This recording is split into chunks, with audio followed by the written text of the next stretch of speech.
সারা ভারত কৃষক সভা ডাক দিয়েছে। এই বাজেটের বিরুদ্ধে সমস্ত অংশের জনগণ এগিয়ে আসুন। এই বাজেট করি স্বার্থ সমস্ত অংশের জনগণ এগিয়ে আসুন। এই বাজেটের বিরুদ্ধে সমস্ত অংশের জনগণ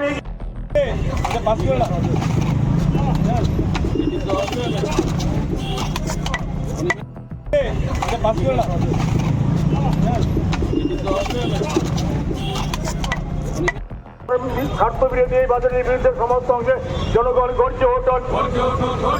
এদিকে লাভ জিন্দাবাদ। এই বাজেট কর্পোরেট মুখী এই বাজেটের বিরুদ্ধে সমস্ত অংশের জনগণ এগিয়ে আসুন। এই বাজেট কৃষক স্বার্থ বিরোধী। এদিকে লাভ জিন্দাবাদ। এদিকে লাভ জিন্দাবাদ। বাজেট মানছি না, মানবো না। এই বাজেট গরিব স্বার্থ বিরোধী এই বাজেট মানছি না, মানবো না। এই বাজেট মানছি না, মানবো না। কৃষক সভা দিচ্ছে ঢপ। সারা ভারত কৃষক সভা দিচ্ছে ঢপ। এই যে বাজার জ্বালিয়ে দাও, পুড়িয়ে দাও। এই বাজেট কৃষক স্বার্থ বিরোধী এই বাজেট জ্বালিয়ে দাও, পুড়িয়ে দাও। 3রা ফেব্রুয়ারি সারা ভারত কৃষক সভার আহ্বানে এই 3রা ফেব্রুয়ারি গোটা দেশে এই যে কৃষক বিরোধী যে কেন্দ্রীয় বাজেট, যেখানে কৃষকদের সর্বনাশ করার জন্য এই বাজেটে কৃষকের জন্য কোনো বরাদ্দ নেই। কৃষকের ফসল কেনা ন্যূনতম সহায়ক মূল্যে টাকা বরাদ্দ নেই। কৃষকের ঋণ মুকুবের একটি কথা নেই। যেখানে আত্মহত্যা হচ্ছে, 1.5 লক্ষের উপরে কৃষক আত্মহত্যা করেছে গোটা দেশে। সার এবং অন্য যে বিভিন্ন ইনপুটস সামগ্রী কৃষিকাজে লাগে তার জন্য বাজেটে যে ভর্তুকি দেওয়া হয় বরাবর, একটি শব্দ নেই। সেচের নতুন প্রকল্পের কোনো জন্য টাকা বরাদ্দ নেই। রেগা প্রকল্পকে বাতিল করে দেওয়া হয়েছে, গ্রামীণ শ্রমিকদের যে প্রকল্প, এবং এখন এই যে নতুন প্রকল্পে যে টাকা বরাদ্দ করা হয়েছে তাতে কেন্দ্রীয় বরাদ্দ যেটা করা হয়েছে তাতেই পরিষ্কার করে বোঝা যায় যে গ্রামীণ শ্রমিকদের তারা কাজ দিতে চায় না। তার উপর আছে রাজ্য সরকারগুলো 40% দিতে হবে। এই বিষয়গুলো নিয়েই আমরা বলবো কৃষকরা আবার কৃষি করতে হলে ঋণের ফাঁদে তাকে জড়িয়ে যাওয়া হবে। কৃষক আত্মহত্যা বাড়বে। এই বাজেট কৃষকের আত্মহত্যার একটি দলিল হয়েছে। এই প্রতিবাদে আজকে প্রাথমিকভাবে প্রতিক্রিয়া হিসেবে গোটা দেশে এই বাজেটের কপি পুড়িয়ে সারা ভারত কৃষক সভার কর্মী নেতারা এর প্রতিবাদ জানাচ্ছে। ইতিমধ্যে সারা রাজ্য থেকে এখন আমি যা খবর নিলাম, বিলোনিয়াতে হয়েছে, আমাদের পানিসাগর ধর্মনগরে হয়েছে, উদয়পুরে হয়েছে, বিভিন্ন জায়গাতে শুরু হয়েছে। আগরতলা আমাদের একটি যুক্ত সভা ছিল ট্রেড ইউনিয়নগুলির সঙ্গে। এই সভা সেরে এসে আমরা আমাদের কৃষক সভার এই রাজ্য কমিটির পক্ষ থেকে এখানে এই কর্মসূচি আমরা সংগঠিত করছি। তাই এই কর্মসূচি আজকে মূলত বাজেটের কপি পুড়িয়ে গোটা দেশের সঙ্গে ত্রিপুরাও এই প্রতিবাদের সঙ্গে ন্যূনতম সহায়ক মূল্য নিয়ে এই বাজেটে একটি কথাও নেই। অর্থমন্ত্রী খাদ্য, সার, জ্বালানি ভর্তুকি কমিয়ে কৃষকের প্রথম সর্বনাশটা নিয়ে এসেছেন। ভর্তুকি কমিয়েছেন প্রায় 4.47%, এবং এতে কৃষিকে একেবারে লাটে তুলে দেওয়ার জন্য তিনি করেছেন। যা আমরা এই রাজ্য কমিটির পক্ষ থেকে এই কৃষি এবং মানুষের দিশাহীন যে বাজেট, এই বাজেটের প্রতিবাদ করছি।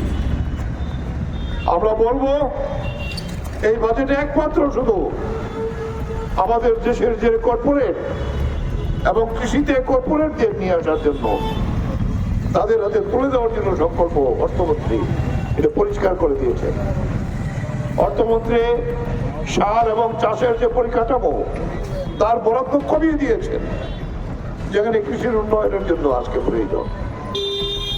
আমরা বলবো এর ফলে কৃষককে জমি যদি করতে হয় তাকে এমনি ঋণের ফাঁদে জড়িয়ে আছে। ঋণ রকমের একটি কথা বলি, অপরদিকে ঋণ করে আবার করতে হবে ফসলের দামের যেখানে ন্যূনতম মূল্যের কোনো গ্যারান্টি নেই। এই বাজেটে ফলে আত্মহত্যা আরো বেড়ে যাবে। এই বাজেটে সেখানে গত বছর বাজেটে ডাল, সবজি, বীজ এই সমস্ত প্রকল্প ঘোষণা করেছিলেন। এবারের বাজেটে তার জন্য 1 টাকাও বরাদ্দ করা হয়। বলে আমরা বলবো যে কৃষির উন্নয়ন এবং জল, বন, জমি, শিক্ষা, স্বাস্থ্য, এই যে আদিবাসীদের অধিকার, যুবের অধিকার, এই জিনিসগুলো একেবারেই উপেক্ষিত এই বাজেটের মধ্যে দিয়ে। আমরা বলবো এই বাজেট শুধু ভুলভাল কিছু কথা আছে, কিন্তু মূলত কৃষি ক্ষেত্রে এবং কৃষকের জন্য তার বরাদ্দ কমিয়ে দিয়ে হয়েছে। গ্রামীণ শ্রমিক যারা, আমাদের মহাত্মা গান্ধী জাতীয় গ্রামীণ প্রকল্প এর আগেই তাকে বাতিল করে দিয়েছে। নতুন যাই এখানে যে বরাদ্দ করা হয়েছে তাতেই তারা বলেছিল 125 দিনের কাজের গ্যারান্টি দেবে। যে বরাদ্দ দেওয়া হয়েছে তাতে তার 1/4 কাজও করা সম্ভব না। তার উপরে আবার 40% টাকা রাজ্যকে দেওয়া হবে। মাত্র 6,000 কোটি টাকার মতো বরাদ্দ করা হয়েছে। অথচ এই যে একটা গ্রামীণ আমাদের শ্রমিক যার উপর কৃষি নির্ভরশীল, এই সমস্ত দিক থেকে আমরা বলবো যে অর্থনীতি পুরোপুরিভাবে আমাদের দেশের কৃষি, যার উপর আমাদের দেশের অর্থনীতির একটা বড় অংশ টিকে থাকে। আর এখন যেভাবে ইউরোপিয়ান ইউনিয়নের সঙ্গে সেখানে মুক্ত বাণিজ্য চুক্তি করছে, আজকে আমেরিকা ঠিক করছে আমি কার কাছ থেকে তেল কিনবো, আমার বিদেশ নীতি তৈরি করছে মার্কিন সাম্রাজ্যবাদের যে প্রেসিডেন্ট ডোনাল্ড ট্রাম্প। আমরা আজকে ভেনেজুয়েলা থেকে রাশিয়াতে তেল কেনা সস্তা ছিল, এটা কমিয়ে দিয়ে ভেনেজুয়েলা থেকে তেল কেনার জন্য নির্দেশ দিচ্ছেন প্রেসিডেন্ট। এটা ভারত সরকার মেনেছেন, মেনে দেখালো। একের পর এক মন্ত্রী তাকে অভিনন্দন জানিয়েছেন রাশিয়ার প্রেসিডেন্টকে, এবং এই শর্তে আমাদের সেখানে মার্কিন ট্যাক্স সেটা কমিয়েছে। উদ্দেশ্য কি? আমাদের দেশ কে চালাচ্ছে? ভারতবর্ষের পার্লামেন্ট, ভারতবর্ষের প্রধানমন্ত্রী, না মার্কিন প্রেসিডেন্ট? এটা আজকে জলের মতো পরিষ্কার হয়ে গেছে। আরো কেলেঙ্কারের তো কথা নেই। এই জায়গায় দাঁড়িয়ে আমরা আজকে এই সিম্বলিক একটা প্রতিবাদ গোটা দেশেই আমরা করছি।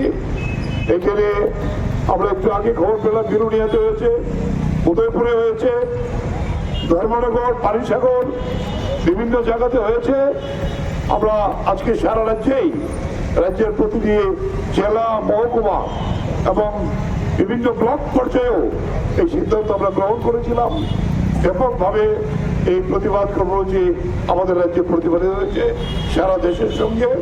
তাই আমি বলবো এই প্রতীকী প্রতিবাদ শুধু এখানেই থামবে না। এই বাজেটের কপি পড়িয়ে আমরা যে প্রতিবাদ এখানে করবো, এরপরে আরো ব্যাপক প্রতিবাদের জন্য আমাদের কৃষক সমাজকে এবং শ্রমিক শ্রেণীকে আমাদের ঐক্যবদ্ধ হতে হবে। এবং এর মধ্যে আমাদের সুযোগ আছে বড় প্রতিবাদের। কেন্দ্রীয় ট্রেড ইউনিয়নগুলো ধর্মঘটের ডাক দিয়েছেন 12 তারিখ ফেব্রুয়ারি, এবং সংযুক্ত কৃষক মোর্চা আমরা নিঃশর্তভাবে এই ধর্মঘটকে সমর্থন করেছি। তাই 12 তারিখ এই ধর্মঘটের মধ্য দিয়ে এই বাজেট শুধু না, শ্রমজীবী মানুষ, কৃষকদের উপর যে লাগামহীন আক্রমণ কেন্দ্রীয় বিজেপি সরকার নামিয়ে এনেছে, তার বিরুদ্ধে আরো মানুষকে ঐক্যবদ্ধ করার আহ্বান রেখে